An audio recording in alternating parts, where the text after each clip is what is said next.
Hello, listeners. I'm Timstradamus, and we just got back from a lovely weekend at the Celtic Festival. Yes, it was so amazing. Joining me, as always, is my talented and beautiful co-hostess, Voyse. Good morning, Timstradamus, and welcome to all of our listeners. Well, in the theme of fantasy, because we kind of dressed up just a little when we were over there, let me go ahead and tell a fantasy joke that I think aligns with Am I the A-hole? So it's an Am I the A-hole fantasy joke. A woman comes home to find her husband in bed with a female halfling. She screams at him, "You said you wouldn't cheat on me anymore." He replies, "I know. Can't you see I'm trying to cut it down?" No. For new listeners, Voyse and I enjoy reading and talking about stories from the internet that are interesting, funny, and dramatic, and occasionally saying jokes that are inappropriate. Just occasionally. Because of our love of stories, we've come together and created this channel to share with you those experiences. And hopefully give you some food for thought. So, Voyse. So, Timstradamus. It looks like we have some new shout-outs to make. We do. We have 4 Patreons to announce. Welcome to the Tea Club, Ryan, Kiki, Fred Gomez, and Chrissy B. Welcome to the family. Are you trying to copy Gomez from the Addams Family? Probably doing a very bad rendition of him, but yes. It's like he met and decided to have a talk with Antonio Banderas. I love you, Morticia. Yeah, it's Antonio Banderas. Welcome in, love and appreciate you guys. Yes, welcome. Well, Voyse, what have you crafted for us this morning? I have made for you a tea that we got from the Celtic Festival. It's called the Welsh Tea Brew. Ooh. It's essentially a mix of black teas that are Indian and African. This is fantastic. 4 out of 5. All right. Well, while you go ahead and enjoy your delicious brew, why don't we go ahead and delve into these stories? For any listeners wanting to follow along, all store links are in the description below. For our first story, am I the a-hole for expecting more from my mother? Posted on another subreddit, but it was removed soon after. I am looking for more opinions. At the time all this happened, me and my girlfriend had been together short of a year. She'd met my father and stepmother, brother, but had not yet met my mother. She works out of state a lot. She should move out of state, but because me and my brother live here, her home base is here. We are adults in our mid to late 20s, not children, so she doesn't need to be here to raise us. Last year, she came home earlier than expected. She usually comes home every couple of months for a couple of weeks. She called me and my brother to tell me she was in town early and wanted to meet for lunch. I was the only one available to meet at that time. I met her at the restaurant. We ordered our food and were catching up. It was all going good. Then we heard a scream. We both looked up to see a deranged woman running across the restaurant at us. It took a moment to register that it was my girlfriend. She launched herself at my mother, who had stood up from the table at that point. It all happened kind of fast. I'm not quite sure of the sequence of events. My girlfriend did end up thrown into the next table. She did attack my mother repeatedly. My mother had gouge marks down her cheek, and she did hit my girlfriend so hard she got a concussion. They were both taken to the hospital to treat their injuries, and my girlfriend was later arrested for assault. I know she went psycho, but she didn't know who my mother was. They had never met before. My mother thinks this explanation makes everything worse. After trying to talk her out of pressing charges, I went to my father to talk to her. He said no. I tried to get my brother to make our mother see sense. That didn't end well. I went to my mother again. She seemed really hurt I sided with my girlfriend. I don't know why no one understands. In the end, she did drop the charges, but told me as long as I chose to stick my dick in crazy, then I chose not to be in her life. It's been about 7 months since I've seen or spoken to her.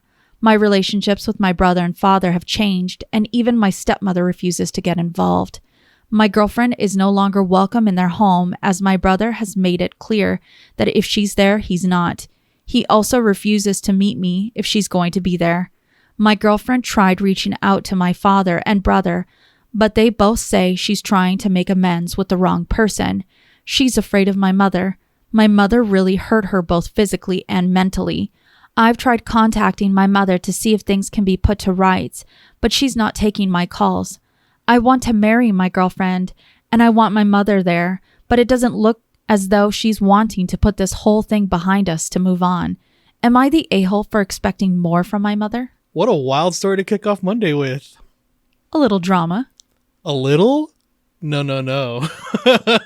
A little would have been a misunderstanding that didn't end up in a physical altercation where your mother had to defend herself from someone attacking her randomly. Because I think he said it.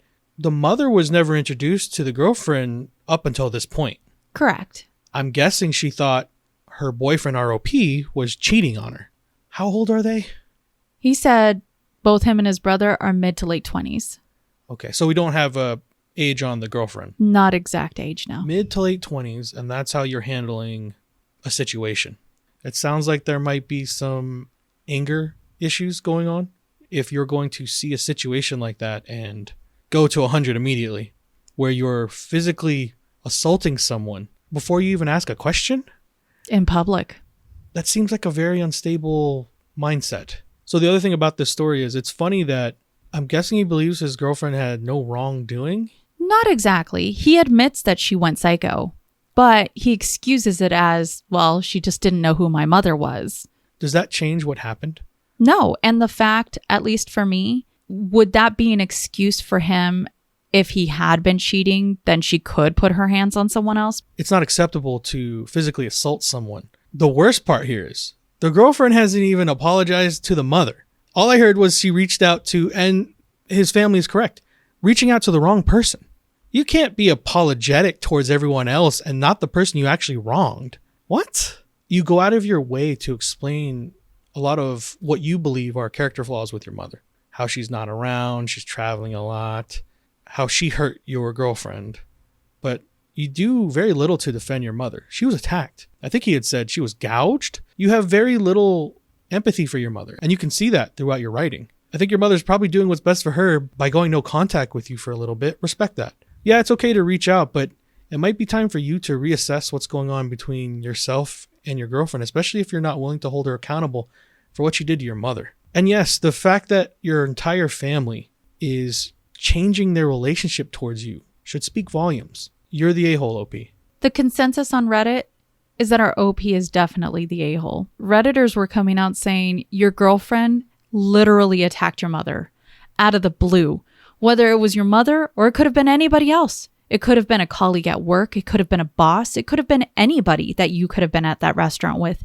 And your girlfriend went completely unhinged. And that is 1,000% unacceptable. That it doesn't matter whether she has a suspicion. Putting her hands on someone is wrong. The only reason why there should ever be a good reason to put your hands on someone is if it's only to protect yourself in self-defense. Which is why your mother was not in the wrong. Exactly. I do agree with you. Our OP does outline his mother to be very, I can't seem to, he puts down she works out of state a lot. She should just move out of state because me and my brother live here. This is her home base. We're adults, so she doesn't need to be here to raise us. I think our OP has it skewed. His mother sounds like has always wanted to maintain a familial relationship. And while she might not be around a lot, she still cares about her children. It doesn't necessarily mean that she's trying to raise them, but to still be a part of their lives. But in here, it's like he puts it that she should just move on. She should grow up because now I'm a grown up. And I think that's a very callous way to look at it. Because now you're telling your mother to man up to someone who physically assaulted her and you're taking the assaulter's side. It's very gross. Hopefully he understands that, where people choose to live doesn't necessarily have to be all about the kids they have. Maybe she just likes where she lives.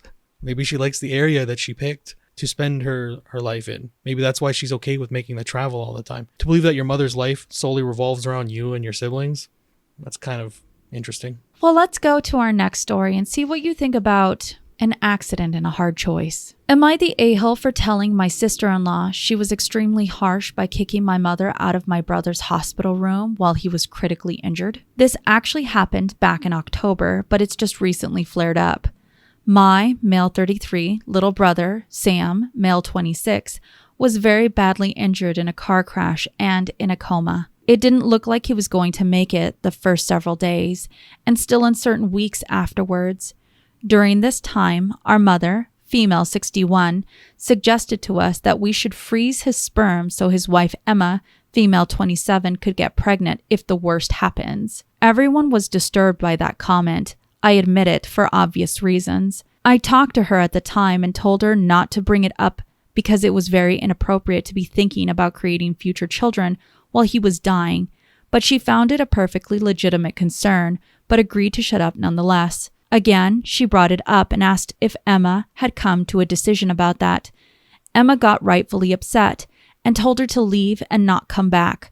I supported her then, but didn't think she would keep her out for weeks, about 11 days. I told Emma then that she'd learned her lesson and that keeping her away from Sam when he could die at any moment was unthinkable to me despite whatever she'd said.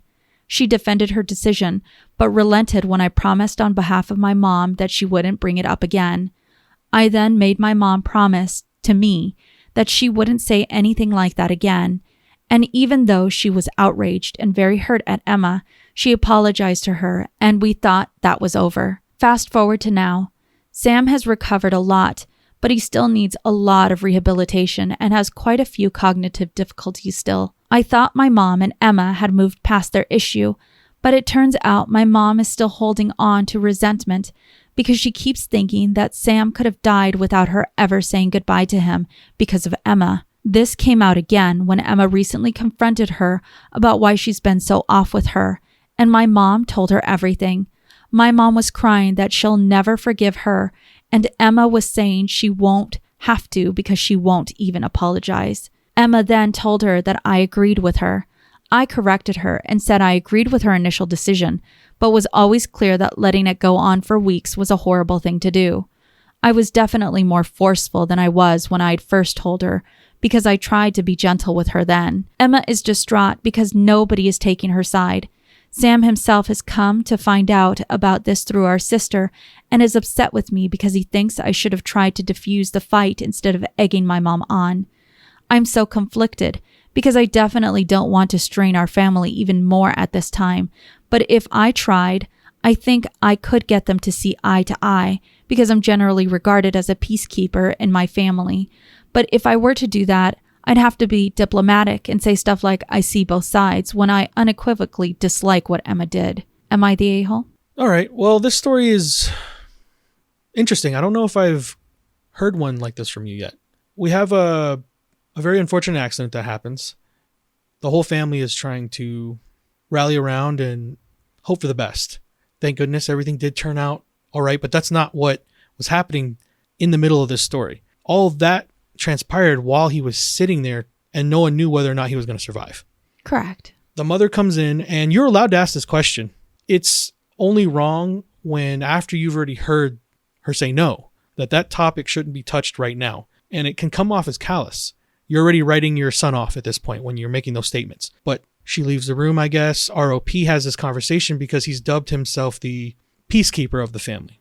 The mother comes back. I don't know how long it took for her to calm down or if we're talking about days or hours or minutes, but she comes back and then she has the same statement to ask. Just to clarify, the mother-in-law actually came back into the room and said, "So have you made your decision?" That's where this completely goes off the rail because you were told that's a no-go situation. So instead of leaving it alone and understanding that there was a clear boundary drawn there, you push past it and then you created this terrible situation where now your sister-in-law had to tell your mother to leave while, yes, her son is in a questionable state. Yes. And then it boils over because now, thank goodness your brother is recovering, but now you have this growing resentment between your mother and your sister-in-law. It sounds like Emma made the best decision for herself in that moment. I don't think anyone wants to hear other family members basically chalk it up to, well, since they're dying. Yeah, it's harsh. And I understand the logic behind all of it, but once you got told no, that should have been the end of it. OP, you are the a-hole. So is your mother. You should have respected how Emma felt and then talked about it with her at a later point. There's a time and place for everything. And hopefully you learn that too, along with your mother. The consensus on Reddit is that our OP is definitely the a-hole. Redditors came forward saying that the mother-in-law was absolutely in the wrong, and Emma had every right to remove the mother-in-law from that situation, especially because the mother-in-law was told more than once to stop. But they decided not to, which shows a lack of respect that the mother-in-law seems to have for the people around her. that the mother-in-law was creating a scene rather than spending time with her son in what was believed to be a permanent goodbye. Now, some other Redditors actually came forward saying that the whole notion from the mother-in-law was very gross. That thinking of someone as a tool to become a baby maker rather than trying to understand through empathy that this young woman may potentially be a widow and is emotionally dealing with a lot is very disgusting of the mother-in-law and shows how she views Emma. Now, OP did say in the comments, because there were Redditors that came forward asking if Emma and her husband has children or not, or was that something that they wanted? Maybe this was a reason why the mother-in-law was bringing it up. OP said they do want kids, and they already have a 14-month-old daughter. But I fully agree it was nearly insane for my mom to say what she did. I just think Emma should have realized how badly and permanently it would have destroyed my mom up if he would have passed away in those 11 days, and I don't think saying what she did would have warranted it. I will go ahead and personally respond back to no, that is his mother's fault, not Emma's. And that guilt should be rightfully on the mother if that would have happened, because it was her own actions that would have led to it happening. I think trying to villainize Emma for something that didn't happen, by the way, it didn't happen. One, they're very blessed that his brother and Emma's husband is still here and is recouping. And it sounds like the recouping process is going to be very long and hard, especially if they have cognitive issues right now. But the fact that you're trying to villainize Emma for something that didn't happen because of someone else's bad actions, poor judgment on OP. The fact that they would deem themselves as a peacemaker also strikes me as wrong. Well, let's go on to our next story and see what you think about prizes. Am I the a-hole for not making my son give away his second prize? I have two sons, Robbie, 16, and Cameron, 8. Robbie had an awards banquet for his team. The entire family went. Every year they have a raffle with a bunch of different prizes. I bought both of my sons a roll of tickets each and told them to put in for whatever. Cameron had two things he really wanted, a Lego kit and a remote control car. He put basically all of his tickets in for those. There was another boy there, probably a little younger than Cameron, who was running around and saying that he was going to win the remote control car. Everyone would just smile and say, "We'll see." Come time for the raffle, Cameron won the Lego kit. A few draws later, and he also wins the remote control car. When the other little boy's parents explained to their son he didn't win, he broke down in a huge tantrum where he was screaming and crying. His dad had to carry him out because he was causing a bit of a disturbance. We were sitting with two other families at our table, and one told Cameron he should give the car to the little boy. Cameron said no. They looked at me for backup, and I said it's his choice. I changed the subject. The little boy did return. He came by our table a couple times but didn't say anything. Just stared at the car, which I felt was fine. Later, a friend of mine said a few others felt Cameron should have given the little boy the car as he already won something. I said this is just how raffles work, and it's a good lesson for kids. There are times my sons haven't won things from raffles or similar events. They learned young. It's all up to luck. Keep in mind, I never heard from the parents of this child. I know the mom in passing as our older sons have hung out a couple times, but not that well. My husband wonders if we should have just encouraged Cameron to give it away. Am I the a-hole for saying no? No, you're not the a-hole, OP. Cameron is the younger brother, right? Correct. He's 8. Okay. They know how a raffle works. It's all a game of luck. If you bought enough tickets, you might have a higher percentage chance than other people who only bought X amount of tickets. They've been to events where they didn't win anything. Now, if Cameron wanted to give the toy over because he just felt like he wanted to, then that's on Cameron, and as a parent, I would support that. But that's not this case. Cameron wanted to keep the toy. Cameron also wanted to keep his other winnings. I'm not sure what he had. A Lego kit. A Lego kit. That is within his rights to do.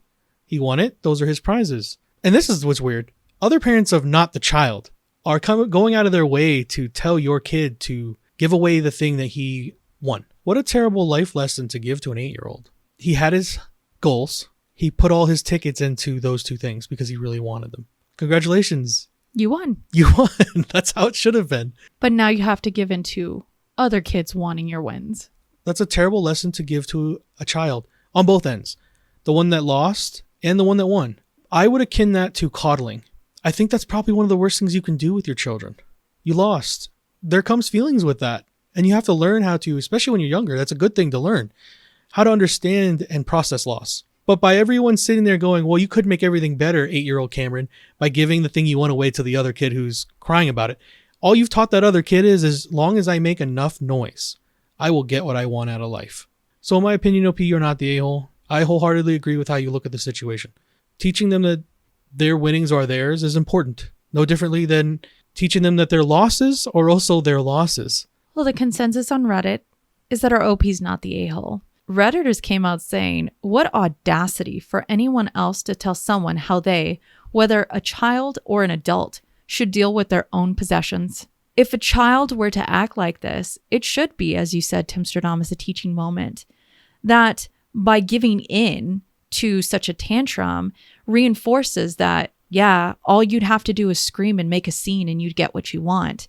And that's not something that you should want for your child to learn. More than likely, parents who are suggesting that it be this way are probably ones that do make those noises and act in such childish ways when they don't get what they want. Boundaries when it comes to other people. It circles around to not forcing someone to do something. If Cameron really wanted to give that toy away, that should have been his choice.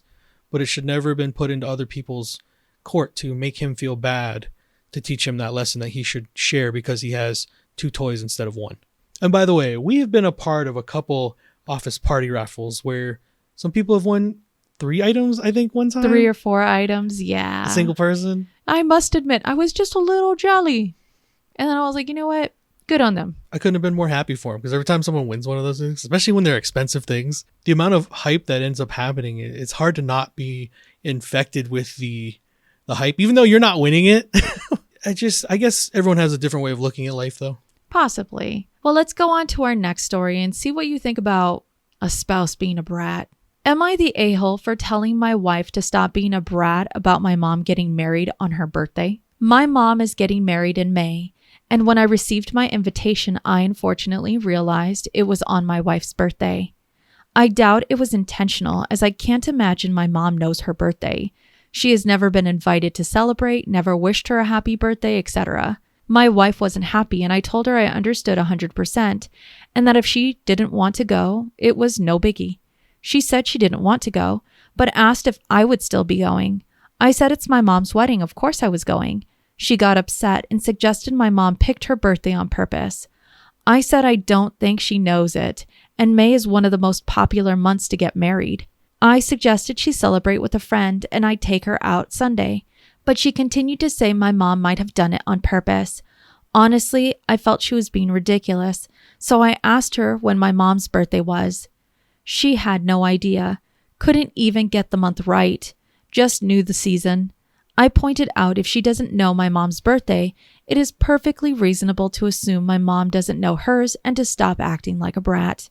Needless to say, she is upset and says I tricked her and made her look dumb. Am I the a-hole? Oh, my Lanta. I like this story because I don't see what our OP did as being a negative one. It would have been the way I would have showed you. It makes logical sense to me. Hey, you're accusing her of picking this date. Do you also know her birthday? And there is a lot to be said for the relationship, though. If they don't know each other's birthdays, they've never been invited to each other's events. There's birthdays, holidays. There's a lot within a calendar year. I'm not sure how long they've been married. Do they ever say? Yes, they've been married for 2 years. Okay. So it's been going on for a little bit. Everyone knows what's up. I am curious as to why their relationship is the way it is. Does he fill us in on that?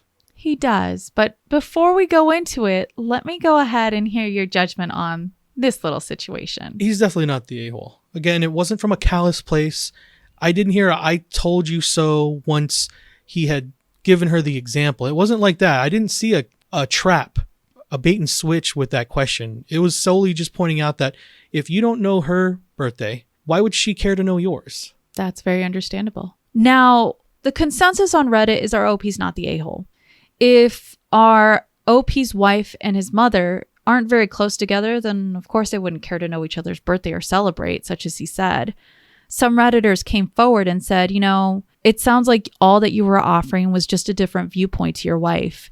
And that doesn't necessarily make her dumb, nor should she feel that way, because your intention wasn't to make her feel that way. It's just to offer a different perspective. I think a lot of individuals should get it out of their heads that if they're wrong in that instance. It doesn't make them dumb as a person. And they shouldn't feel dumb for a mistake, especially a misunderstanding. Unfortunately, a lot of people grow up in situations where when they are wrong, it's treated as being bad. And being wrong isn't being bad, but you associate those things and then you don't want that feeling. So obviously other people have to be wrong if you're wrong. You're very correct in that. I think in this instance, it would be nice for our OP to maybe help his wife with that feeling that she's dumb because she's wrong. But that's just me looking in, because I remember at one point a long, long time ago where when I would make a mistake, I would feel that way. If it wasn't for my father being supportive and telling me that the best way you can learn is by making your mistakes, and the only time that you should ever feel dumb is if you're making the same mistakes over and over and over again. If it wasn't for him instilling that in me as an individual wouldn't be as positive as I am now. It starts with understanding that failure is not failing. And I think for most people that's a hard concept to grasp, because depending on how you were raised, that can be something that's instilled very early on. I would suggest going into some type of therapy or some counseling to really understand the root of that. So that way you can start being a more active listener, especially when it comes to being wrong. You got to be a person that can be held accountable. You don't want that kind of stuff in your life. It'll only create situations like this, where this was just a fun moment that she was able to go, aha. Because I can tell you how many times that's happened within our life. I may have a way of looking at something, but that doesn't mean I'm right. You and I have had great conversations, and at the end of it, I go, that's an interesting way of looking at things. I didn't really see it that way, but I may not fully agree with something, but I can still be shown a different keyhole to look through and not have it feel like I'm wrong or bad, or that I have to now throw my shame onto you for being wrong. Now, let me go on to what we kind of alluded to before, which is the added information from OP. And I have to say, in the comment section, it did cause me to raise my eyebrow a little. So let me just start this off by saying Redditors came out saying that there are many times, especially during holidays and birthdays, that they're forced to sort of celebrate it on a different day. A lot of the times it just depends on your line of work and what's going on with other people to make it something that's viable to celebrate on a day that is easy for everyone. So the fact that our OP can't celebrate his wife's birthday exactly on that day should not necessarily make him feel bad, as long as he's not doing it from a place of spite. However, some Redditors decided that they wanted to ask more questions. One of them being like how long they've been together, what kind of relationship does OP have with his mother, and what kind of relationship does OP's wife have with his mother. OP said, "We've been married for 2 years. They interact as little as possible, to the point my mom has lowered contact with me, and certainly would never spend either of their birthdays together." A Redditor then asked, "Has the mom ever done anything spiteful?" OP said the only thing is she refused to wear the color dress we wanted to our wedding, to the point she was asking for permission not to go. We finally reached a compromise that she could wear what she wanted and not be in any pictures or have any mother of the groom role. She agreed, and to be fair, made herself scarce at our wedding. We hardly knew she was there.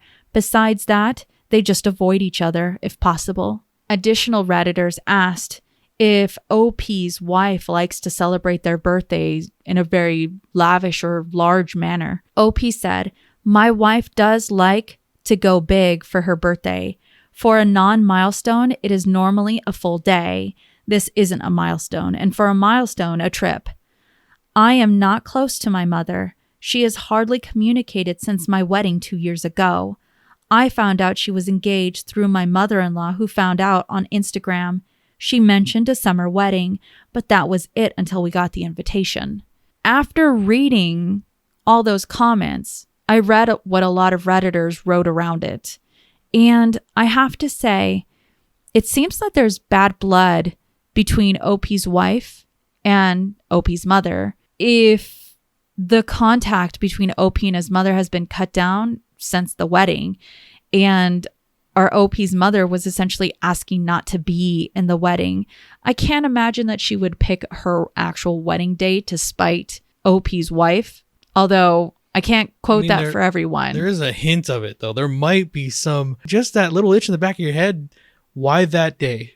I guess, and that's where I keep coming back and forth with me. I don't know. All of this strikes me as just being very unhealthy. For his wife, though, she definitely needs to understand that you can't guilt your husband out of not spending time with his mother during events. That can be very harming to a relationship. Definitely. That has to be their decision. Well, let's go to our next story and see what you think about small talk.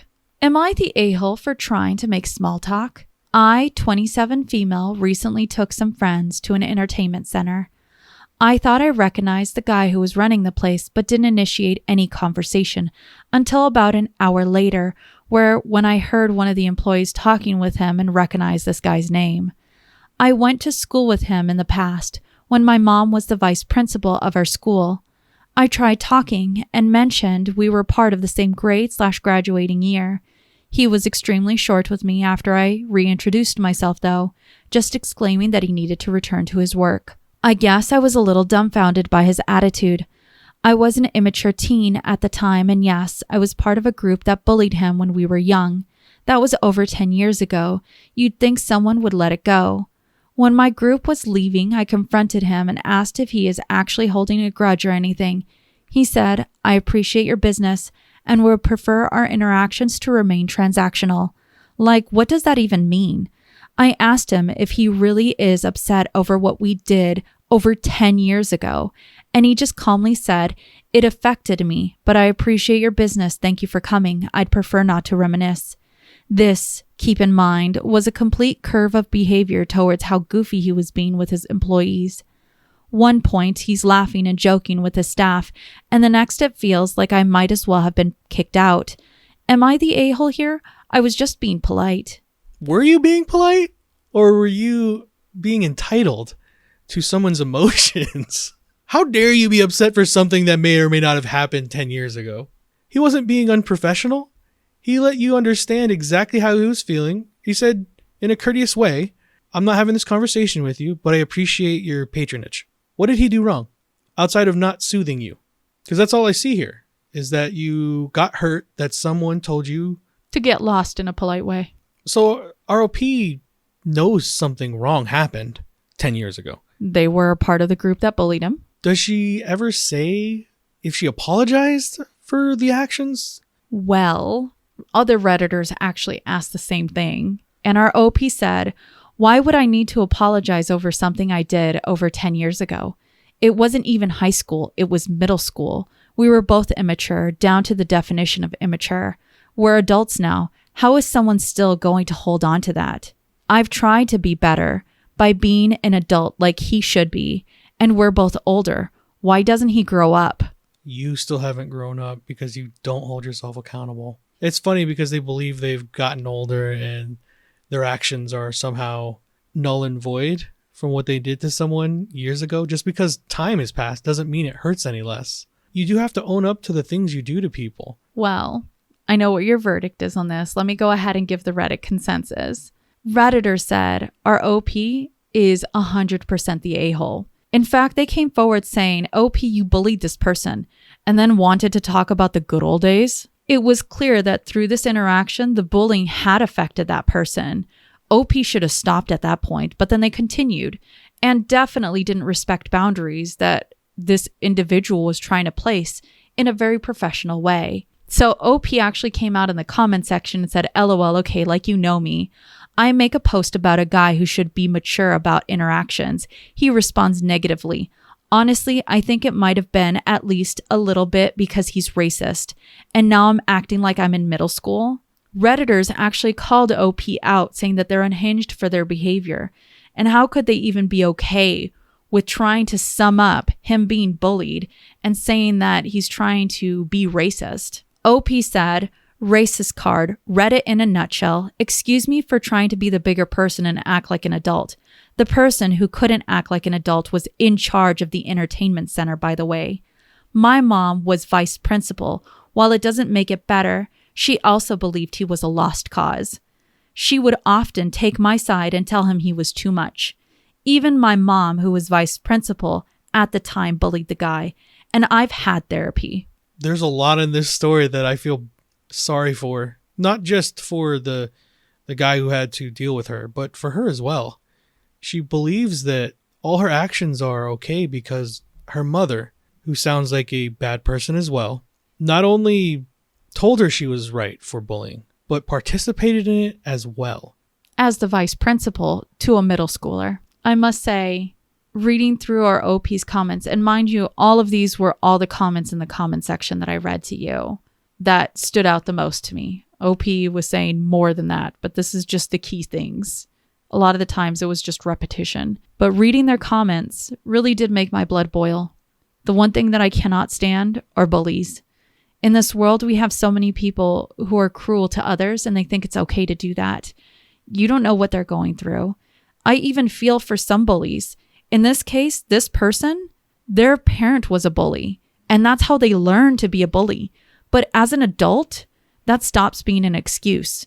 The fact that you're still doing it and crossing boundaries and expecting that someone accept you because it's, 10 years in the past? Everybody processes pain so differently, and how they grow up shapes who they are. This apparently shaped this individual, and they decided to be better than that. And good on them.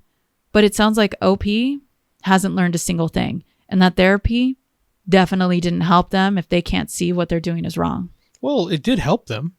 They're able to excuse all their actions still because they're like, and by the way, I went to therapy. Clearly you weren't given the tools to grow in a healthy manner. Only just excuse your bad behavior. Well, let's go on to our next story and see what you think about a relationship. Am I the a-hole for refusing to reevaluate my relationship to appease my sister? I, 33, have been with my husband, 35, Adam, for 14 years. Adam has a 15-year-old from a previous relationship, and we've got 2 children who are 8 and 2. My sister, 19, recently moved in with me. She's doing an apprenticeship, and my house is closer. My sister has always been the happiest person I know. She has ADHD, which my husband equates to her carefree nature. I wouldn't know. But it's like the moment my husband is home, she's an entirely different person. She's on edge. She's stressed and snappy, and she's never like that. My husband has made a few comments that he hopes she's not like that at work, and she's too old to be acting like a teenager still. My husband has autism, and there's been a few moments that do make me cringe, like when my sister gets home from shopping, he'll ask what she got him, where his hug is, and there's been a few instances of him eating her food or accidentally taking some of her money if she leaves it next to her bag. He's just impulsive. I've explained my sister should understand that he's impulsive. He's apologized, saying he didn't realize it'd be a big deal, that they're family. I don't think these few instances warrant my sister being so tense. She's been complaining of reoccurring migraines, and I know she's been having them as my stepdaughter tells me she hears my sister cry at night. My friends have said that I really need to reevaluate my relationship with my husband if I even like my sister. But the thing is, my sister hasn't even complained. These are just things that I've noticed, and I tend to overthink things. I spoke to her, and she said she'd never involve herself in my relationship like that. My friends do believe I'm the a-hole. My mother is on my side, but my father isn't, but he's never liked Adam. Am I the a-hole? You would be the a-hole if you did not reassess the way you're looking at your husband within your relationship and your family. I think that's her question. Correct. You've created an environment where your husband can't be held accountable for what he does. And now your sister bears the brunt. There's a quote in there that she says her husband says often when he's being told what he's doing is wrong. And I think it's, didn't realize it was a big deal. We're family. There's a lot of people that will use that as a shield to conduct themselves. And it sounds like your husband's been able to do that within not just your relationship, but his with your sister, to the point where she's getting migraines from, and I don't know where it's from because that could be anything, but that could be one of the causes. Because of the stress Her that stress. she's under. You don't want to think about someone stealing from you. Oh, you're just family. You know me, I'm just impulsive. It's not an excuse. I would agree with your friend's assessment. Do you even love your sister?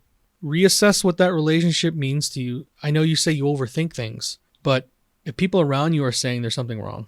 And you already suspect that something's wrong. Something's wrong. And the worst part is your sister hasn't found her voice yet. I don't care if someone's trying to be protective of a relationship and say, I don't want to put my foot there.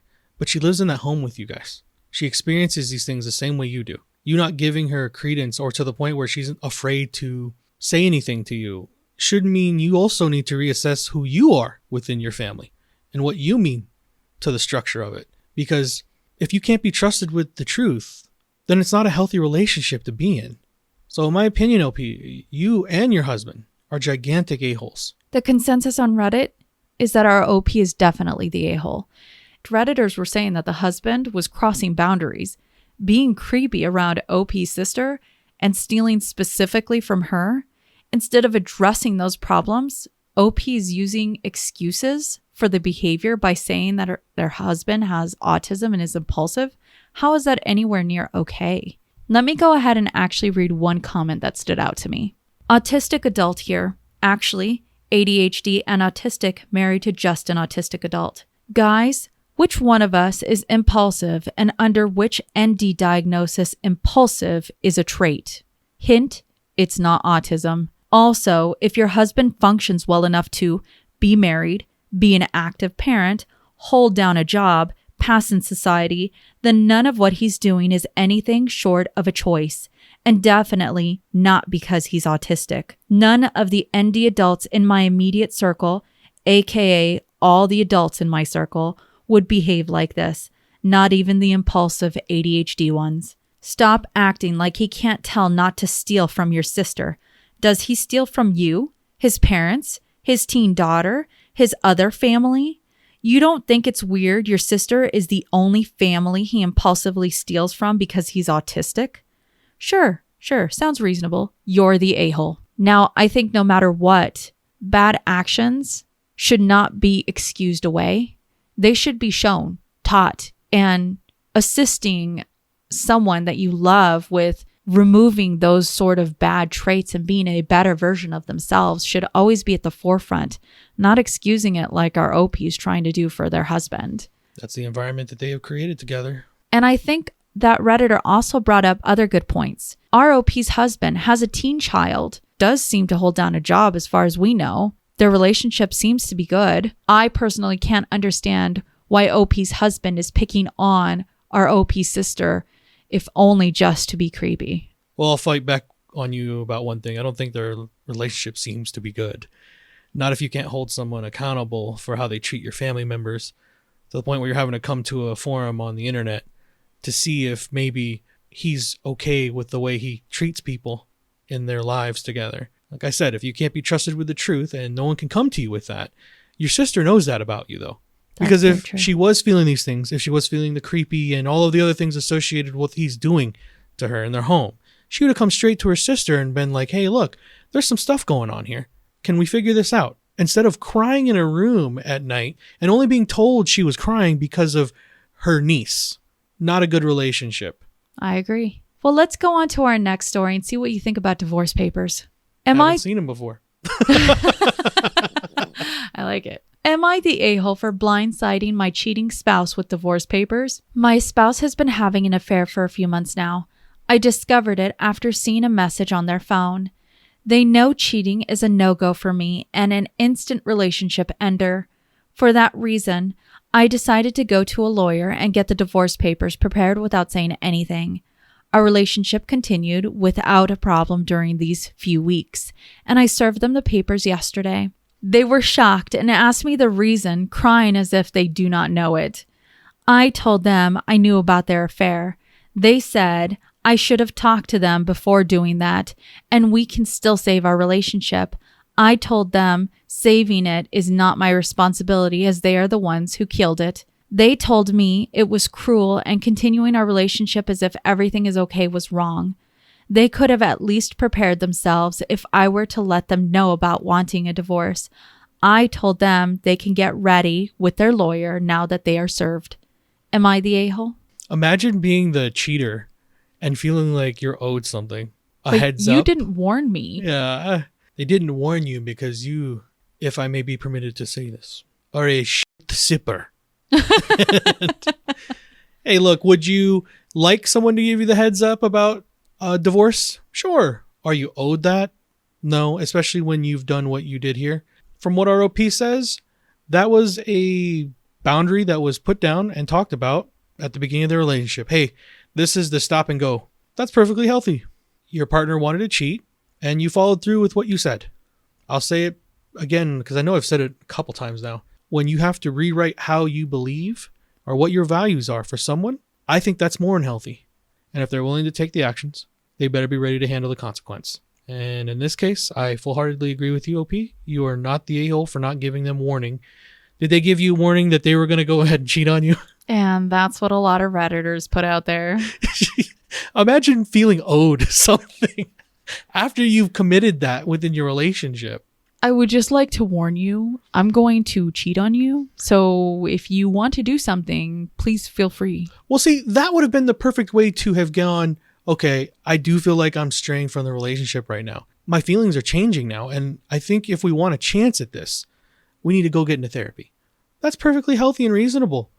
But after you cheated, to sit there and go, you should have told me weeks ago when you found out that I was cheating on you. How entitled are you to your relationship when that's how you think you can control somebody? So no, OP, good for you for sticking to your values. Follow through. There are other people out there in the world, and regardless of what social media shows you, not everyone is a dirtbag that cheats on their partners. I agree. The consensus on Reddit is our OP's not the a-hole. Just as we said earlier, Redditors were saying, wait, why couldn't they have told you about starting an affair so that you could prepare? If a core value of a spouse caused trust to be broken, the other side can end that relationship. They're not the a-hole for it either. Many people can end relationships for so many reasons, including falling out of love, and that doesn't necessarily make them the a-hole. It hurts. The pain will always be there. That's why feelings get hurt. But I don't think in those instances it's out of spite or to hurt someone on purpose. Nobody should be beholden to another person or feel like they are shackled to that one person. It doesn't matter if it's financial or emotional.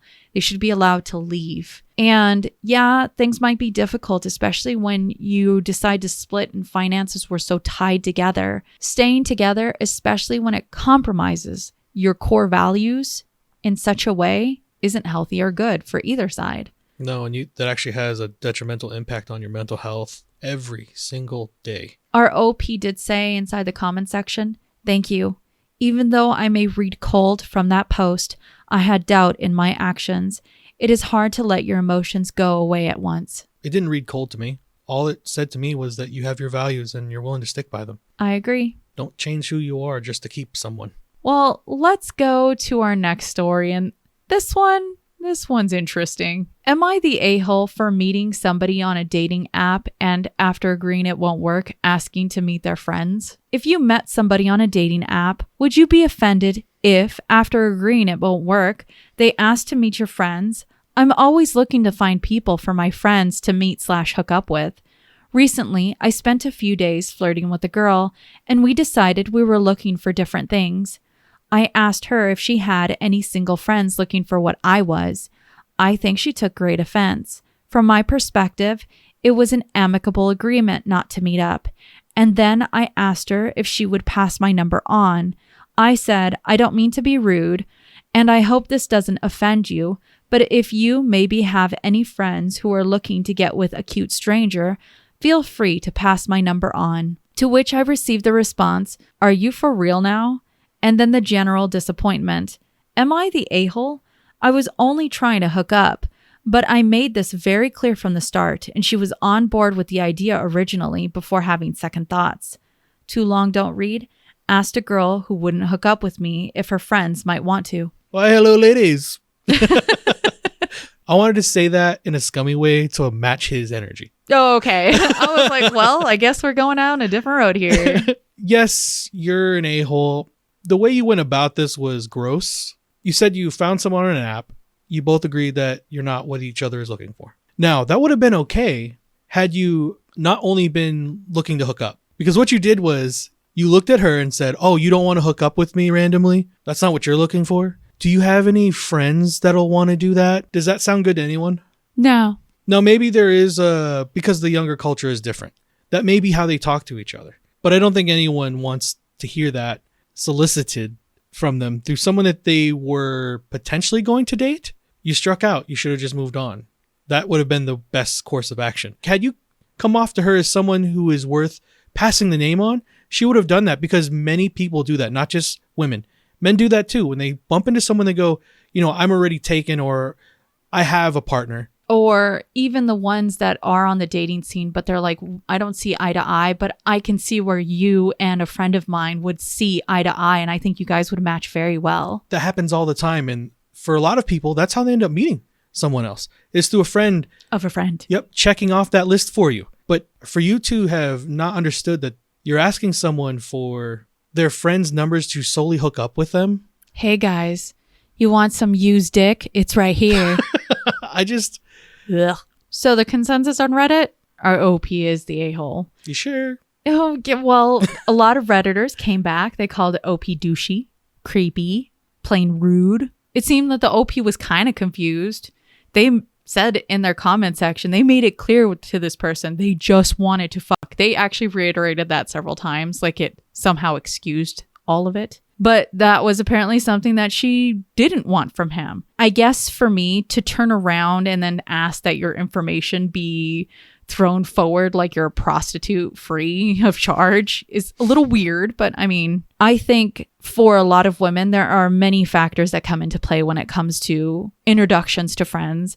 First, for a lot of women, we don't just share information without permission. That's 100%. That's our privacy. If we give you our number, it's with the hopes that you will keep that private and it doesn't pass on to whomever and whatever's out there. Safety is number one. Second, they only talked for a couple days. Seriously, like 2 days from what our OP was saying in the comment section. In what world is introducing someone to friends, to actual friends for a hookup, unless you're coming from that kind of worldly niche? Sure. And the thing is, that's your reputation when you introduce someone to a friend. You're vouching for them. You're basically fast passing a lot of the interaction for someone to feel comfortable and vulnerable with that person. That's dangerous to do with someone you don't know. Well, if anything, I see it as a huge faux pas if anyone passes out information, contact information without permission from the original owner of that. But that's a me thing. I know that there are some people that would pass it out nilly-willy, which is why now we're very careful with that kind of stuff. Let me go ahead and read to you an edit from our OP. They said, edit, thanks for roasting me, guys. It would appear I deserve it entirely. I am the a-hole. Hey, that's a good story. He was able to see where he went wrong, and going forward, he won't ask that question anymore to people he strikes out with. Just don't. Just keep swiping. Whatever you have to do on whatever app. Swipe or...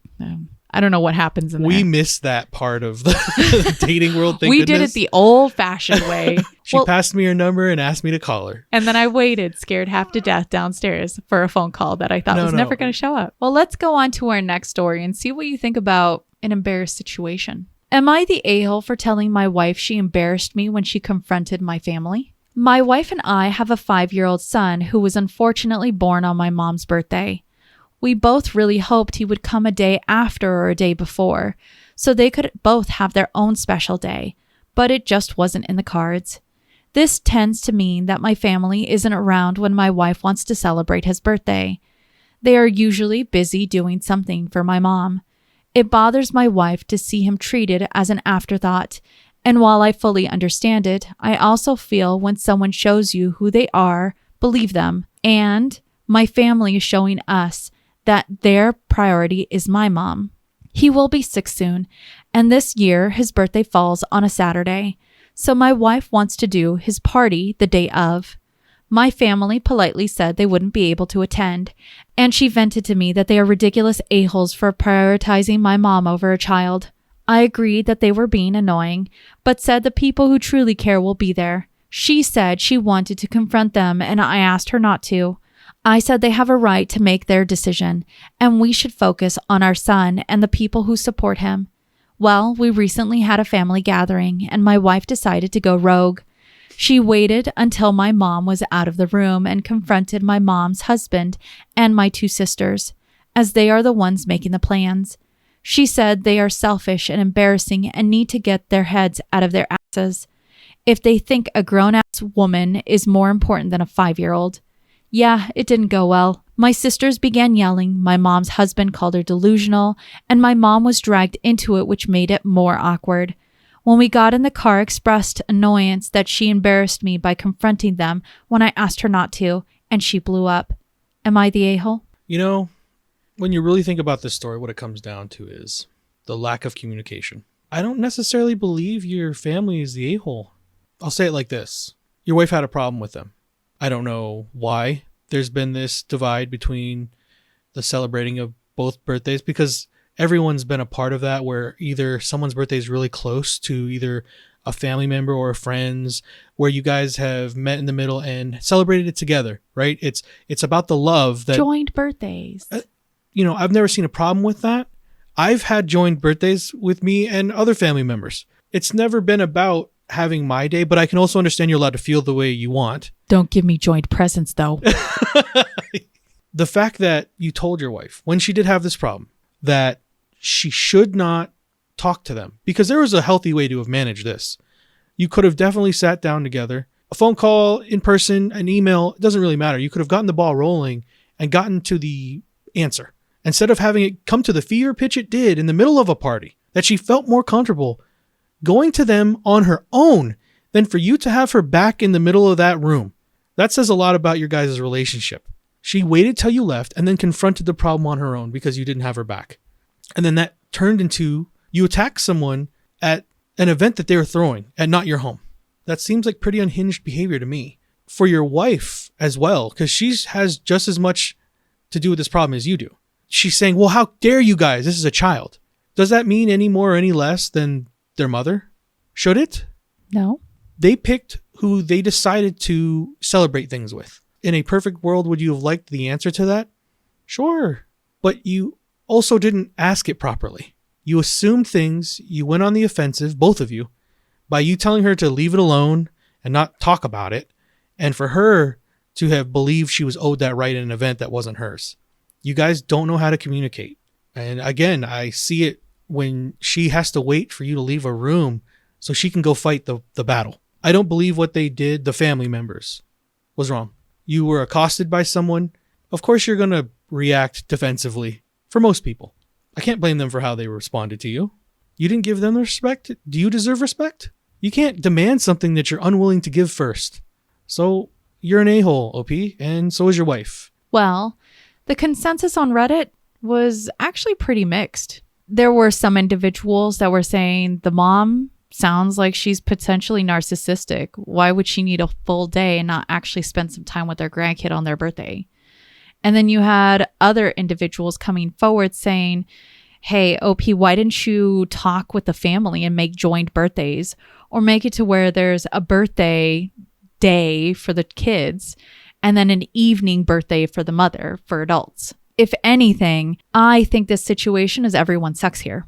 OP should have spoken about this festering problem and maybe tried to think of solutions with his whole family.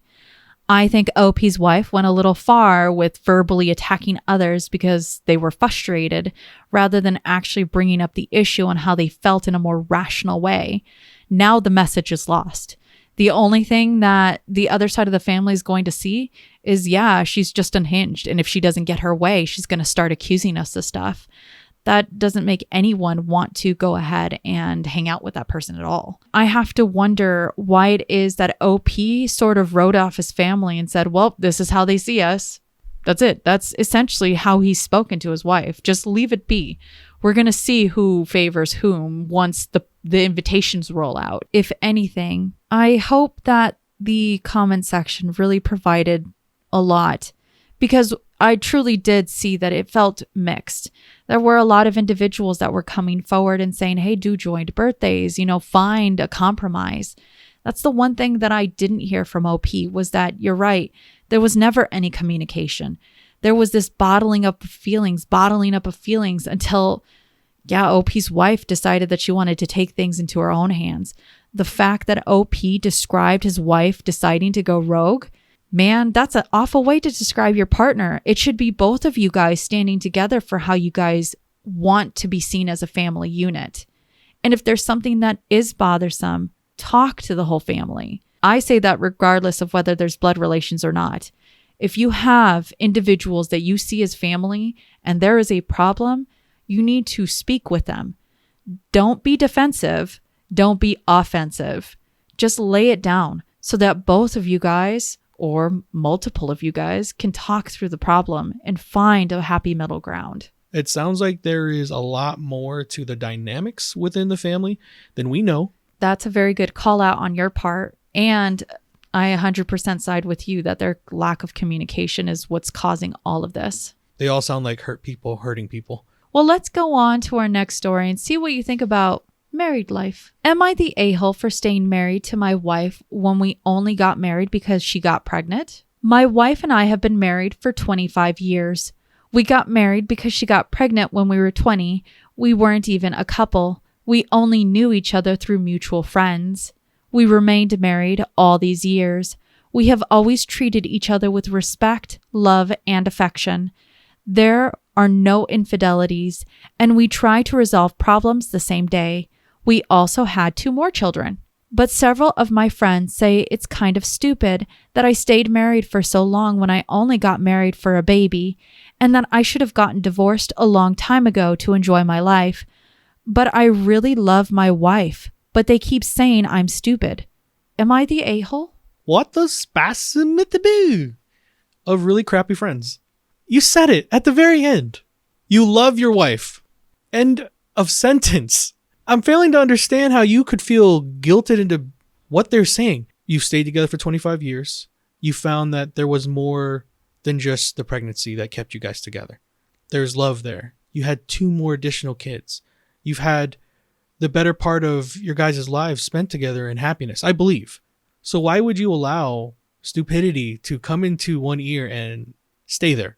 It should have gone out the other, because that's as much as it's worth. You found someone to share life with.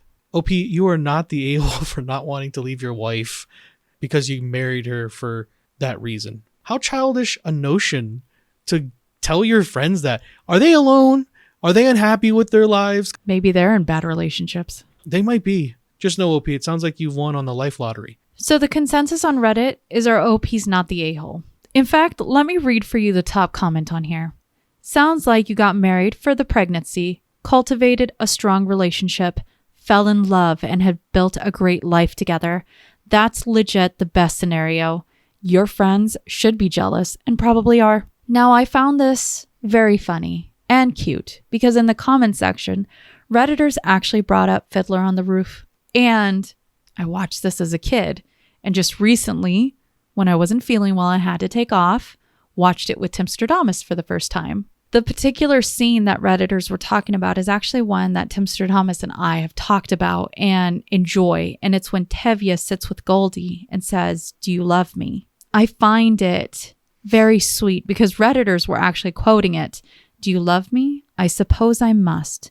Well, I guess that I love you too." Someone said they re-listened to that part again. That them saying after 25 years, it's nice to know. I think it's interesting because someone said, for all their very prosaic and matter-of-fact delivery, it was a more romantic scene in my opinion than any you find in movies that are supposed to be romantic. Also a better representation of most successful relationships, even the ones that started with the couple falling in love. That falling in love feeling goes to the background of being happy with someone who gets you and has your back. I find it funny because I think so many people chase that falling in love feeling that they forget having a relationship isn't just that feeling. It's how you feel together. Finding someone that connects with you on so many levels. That there are probably a lot of people that went into marriage for so many different reasons than just starting out in love, but grew to love each other because they have each other.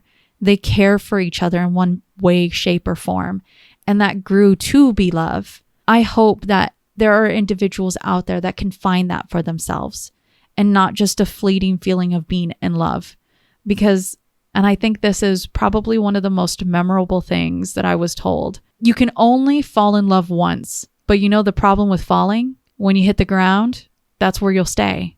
So enjoy that feeling of loving someone, not the feeling of being in love. That's the truth. Well, let's go on to our next story and see what you think about an emergency.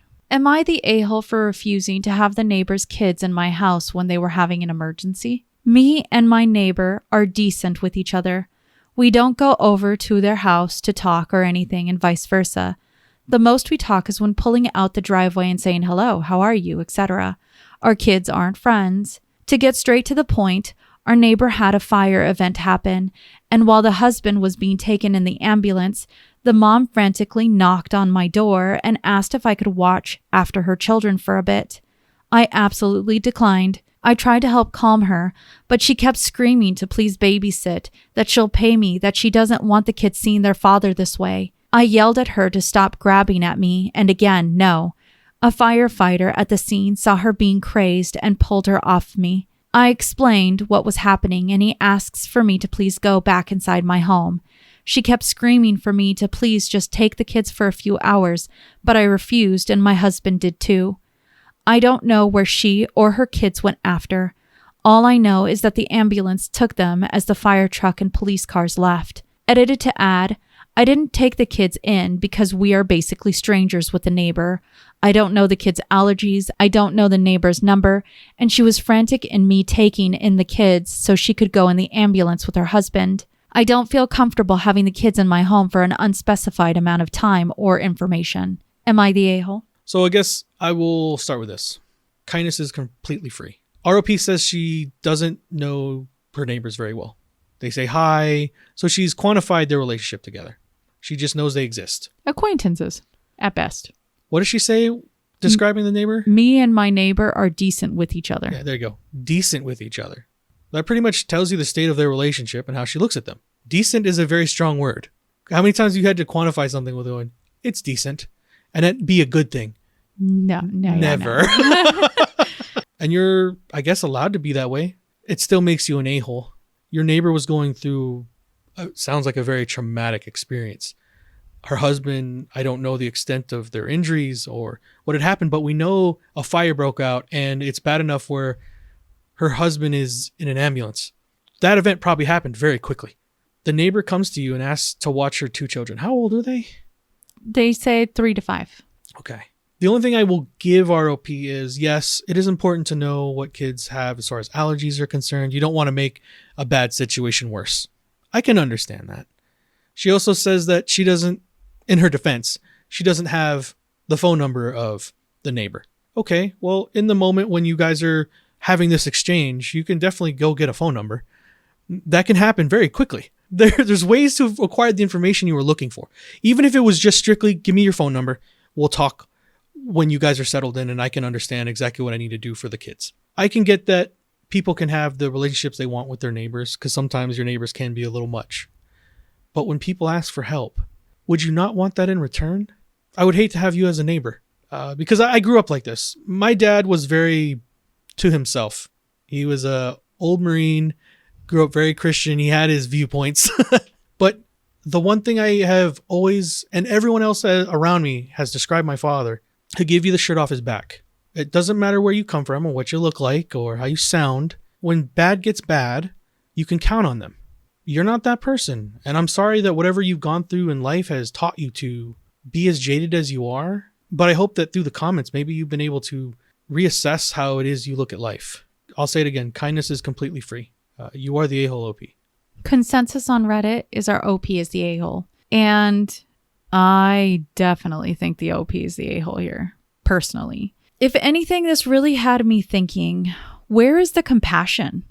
The way that OP kept talking in the comments section is trying to find excuses as to why they're right, arguing with Redditors on these points of not having information, not getting what they needed right then and there from the mother. Well, did she even ask for them? She actually says in a comment, I refused because she couldn't answer anything like how long, allergies, when they would come back, etc.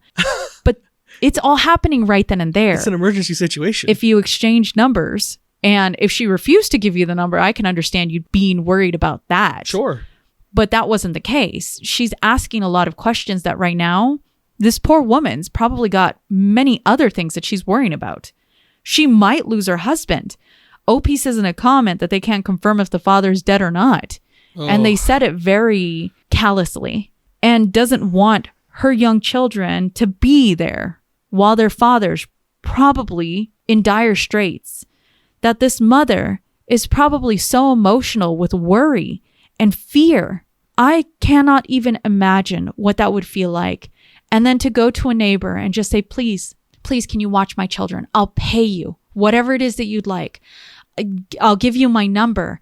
Please, I'll let you know as soon as I find out. I can imagine that she probably just wanted to be there for her husband, that this may or may not be the last moments if she's acting in hysterics like this, that this mother wouldn't try and figure out how to get family to get her kids as soon as possible. Do I think that there should have been a contingency, a plan A or B regarding contacts and what would happen in case of an emergency situation? Yes. But when something hits the fan so hard, to rely on the kindness of others, I don't think is very difficult to ask for. I guess I'll just say it like this. This is a very good learning experience for parents or future parents.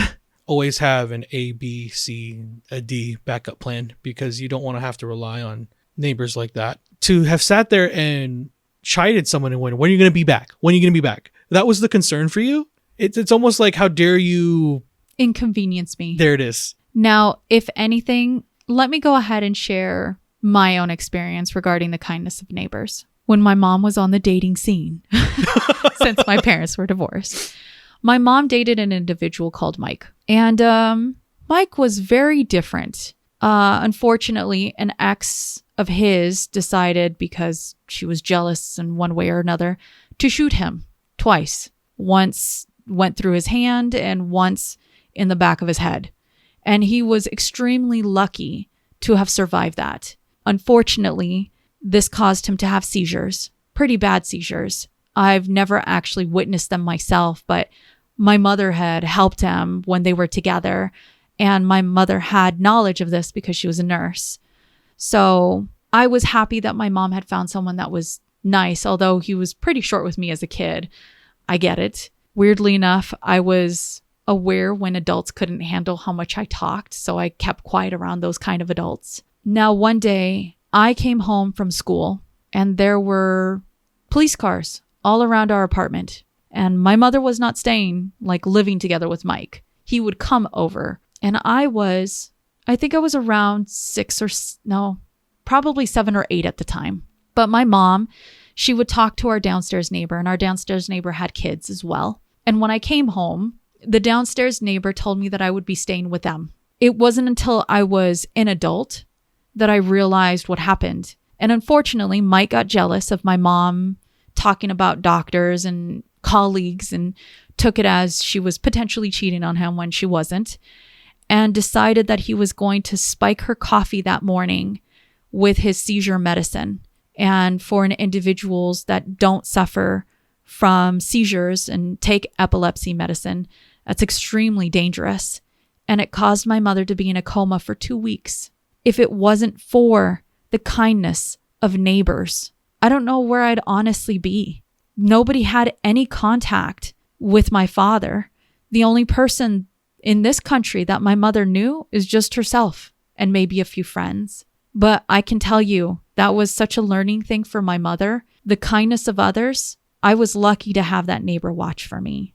I think it's easy to turn someone away when situations get difficult and to say that it'll be dealt with in one way or the other. I think it requires a very stand-up person to say that you'll open your door.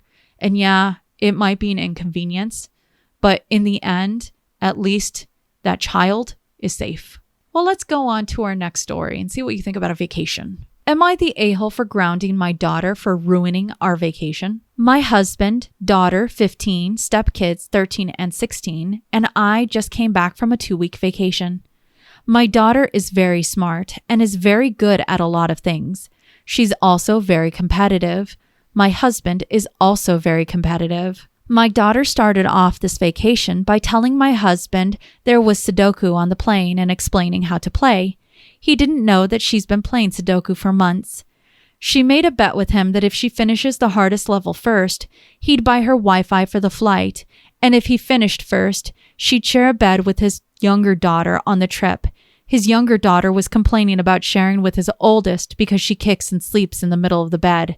She beat him and pestered him until he bought the Wi-Fi. When we got there, she'd challenge him to races on land and in the pool. She's won medals at state track meets and has been swimming since she was 2. Every day she'd challenge him to something, win, and he'd have to buy her something from the resort or local shops. My husband was getting sick of losing, and my stepdaughters were upset that their dad was buying her stuff and not them. So I told my daughter she either couldn't compete with her stepdad or she had to let him win. She decided to tell her stepdad that she wasn't allowed to compete with him anymore because he couldn't handle losing. This made them start to argue, so I told her that if she did keep it up, she'd be grounded to the resort for the rest of the trip, a little over a week at this point. She decided to test me, so I stuck to my word and she was left at the resort while the rest of us went out every day. The vacation was much more enjoyable without her turning everything into a competition, but she told her dad when she got back that we grounded her, and he's mad at me now for leaving her there and excluding her from the vacation because my husband couldn't act like an adult.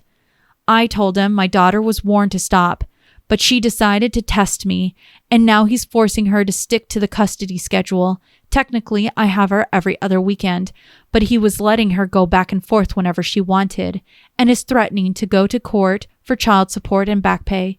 Am I the a-hole for grounding her for ruining the vacation? This daughter is her biological daughter. Correct. And the other kids are step. Correct. Now, she's upset and grounded her child, who is how old? 15. 15 on a family vacation. And the sole reason she grounded the 15-year-old child is because her and her stepfather were competing and betting all the time. And she was racking all the W's. Correct. Which normally came with some type of material winning. If I do this and I beat you, then I get X. Yeah. And it happened so often that the sisters were noticing and feeling left out and not getting, I guess in their mind, perceived gifts. Correct. Now, the OP in this situation really goofs it up because the only one that should have been punished is the stepfather. He is the start and finish of them doing anything. Now, by him making every encounter that they do, yes, you've incentivized the 15-year-old to compete with you because it's been a transactional relationship, at least as far as the competing is concerned. Why is that wrong for the 15-year-old to keep doing what rewards her? Because she was winning too much. You should have had a talk with your husband about the relationship he was making with his stepdaughter. Now, if you minus the fact that she was getting items or money or whatever it was from winning, then it's, in my mind, it's harmless. I do those type of things with our son. That's what makes life fun, I guess, doing the spontaneous stuff. I can't tell you how many times I've raced our son down an airport aisle. I don't know what you were trying to teach her, but it should have started with your husband first. Him allowing the bets to go on while they're competing is the problem. In my opinion, you and your husband are both a-holes, and to have grounded her for 2 weeks in the hotel or wherever you guys left her. It's a little over a week. Did she ever speak to her husband about the rules? Sorry, stepdad. I'm not allowed to beat you anymore. So you just leapfrogged the entire thing and blamed it all on the child. Your husband couldn't possibly put down the boundaries that, hey, we can still compete, but there's not going to be any money or items. So our OP does put in the comment section the way that she speaks about her daughter. She says her daughter is really smart and athletic. The exact words that she used was gifted, but apparently she's extremely spoiled. In fact, let me read one comment because commenters were asking about being forced to pay back child support. OP says he can make me pay back pay. I was supposed to pay years ago, but he said not to worry about it. Her dad and his wife totally enable this behavior. She used to come over and say, "Mommy says I don't have to clean up because I'm a princess." She also refuses to spend the night when she has school because she has to pack her own backpack and lunch. The comments that our OP makes towards her daughter, actually pretty condescending. Oh, she despises her. Yeah. And mind you, when it came to her explaining this situation from a previous comment, it sounded like her daughter was 5 at the time.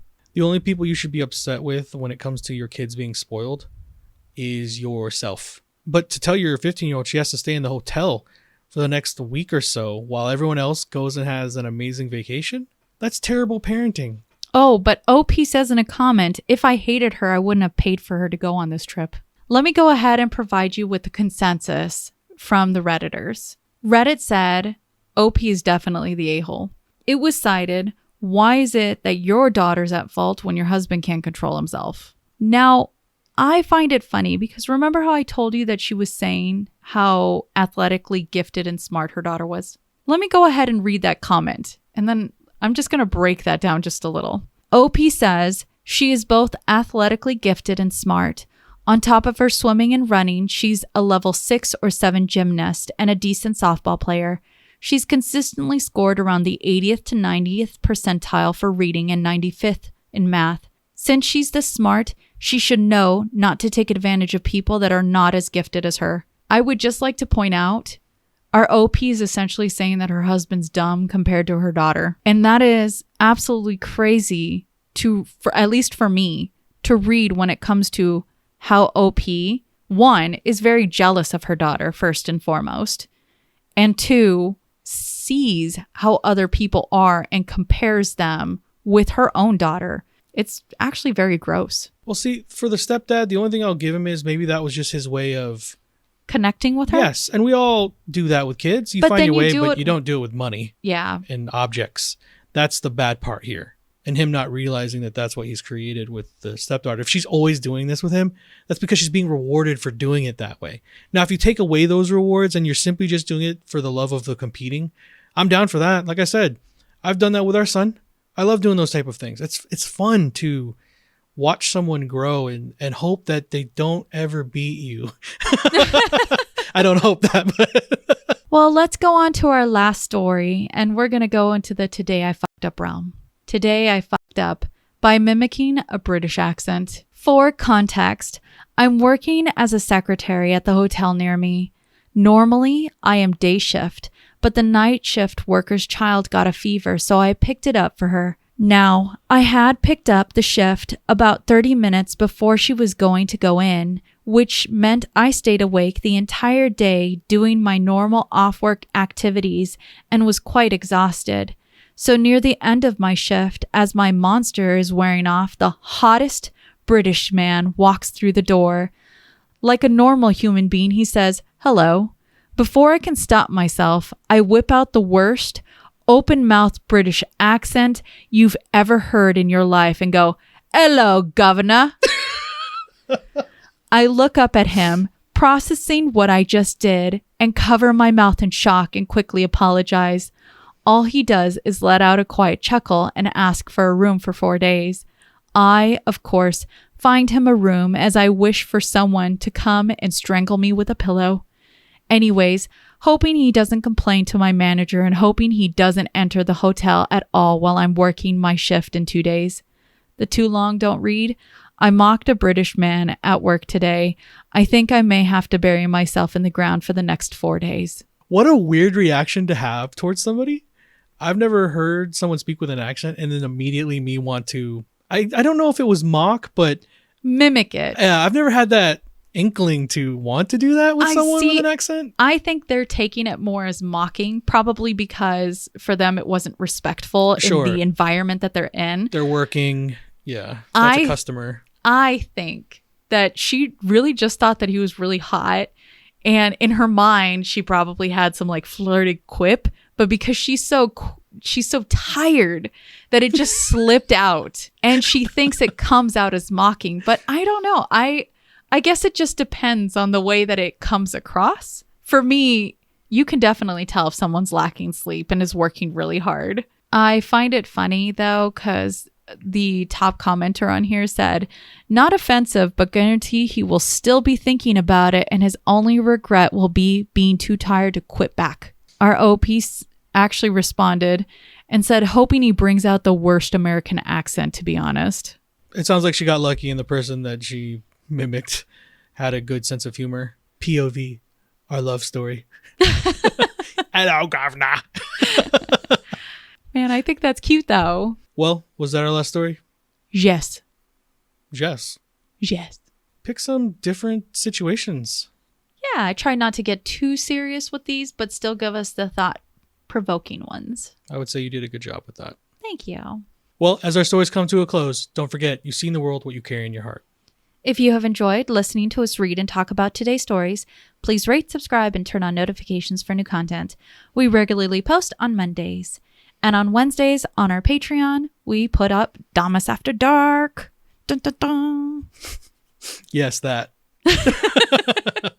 We would also love to give our heartfelt thanks to all of our Teatreons for your continued support. Yes, we love and appreciate every single one of you. And as always, listeners, we look forward to hearing your opinions in the comments below. What did you think about the stories today?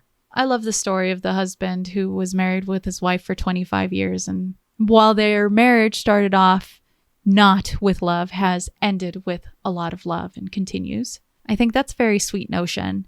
Oh, definitely. And I agree with one of the comments. I think they said, your friends must be very jealous of the relationship that you're in. Yeah. To have given you that terrible opinion of it. Would you like some more toast with that jelly? Yes, governor.